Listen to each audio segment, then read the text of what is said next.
কি বাবু, কি দেখছো এদিকে? দেখছি তুই এখন আসবি কিনা। হ্যাঁ, আমি হলাম এখনকার দিনের মেয়ে। আমি এখন আর কাউকে বলে আসি না। আরে দুনিয়া ডিজিটাল হচ্ছে, তা আমারও তো ডিজিটাল হবার ইচ্ছা হয়, তাই না? তাই তো আমি ইন্টারনেটে এখন দেখলাম যে তুই কখন আসবি। এসব ইন্টারনেট দেখে কোনো লাভ হবে না। আরে তোমরা কি শুধু একাই রং বদলাতে পারো নাকি? হ্যাঁ, কে বলেছে তোকে এসব কথা? কে আর বলবে? এই আকাশ বাতাস গাছপালা সবাই বলেছে। আরে তোমরা যদি যুগে যুগে রং বদলাতে পারো, তাহলে আমরা কেন সেকেন্ডে সেকেন্ডে রং বদলাতে পারবো না? হ্যাঁ, আরে এখন তো বৃষ্টি দেওয়া বন্ধ কর, টানা কতটা দিন ধরে বৃষ্টি দিচ্ছিস।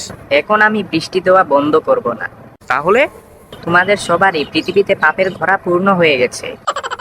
যতদিন পর্যন্ত না আমি কোনো একটা জায়গায় ফ্লাড লাগাতে পারছি, ততদিন পর্যন্ত আমার রাগ মিটবে না, তলপেতে আমার স্বাদ মেটে না। আমি তোদের স্মার্ট সিটিকে ফ্ল্যাট সিটি বানাই, তারপর গিয়ে আমার কিছুটা হলেও শান্তি হবে। আরে কয়েকটা দিন আগেই তো স্মার্ট সিটিতে ফ্লাড হলো, এখন আর কি ফ্লাড হওয়ার দরকার আছে? ওই সময় তো আমার রাগের মাত্র 20% দেখলে। খেলা আরো বাকি রয়েছে। এই শ্রাবণ মাসে যতগুলি বিয়ে হবে, ততগুলি বিয়েতে জামাইয়েরা আর গাড়ি করে আসবে না, তাহলে? নৌকাতে করে আসবে বিয়ে করতে। তবেই আমার 50% রাগ শেষ হবে। আর বাকি 50%? আরে দাঁড়াও বাবু, আস্তে প্রশ্ন করো। কেননা এখন আমি যে কথা বলতে যাচ্ছি তা শুনে তোমার হুঁশ উড়ে যেতে পারে। এমন কি কথা শুনি? সামনেই দুর্গাপুজো। বুঝেছি বুঝেছি, আর বলতে হবে না। তাই বলি, এখন বেশি কথা না বলে খিচুড়ি আর আলু ভাজা বানা।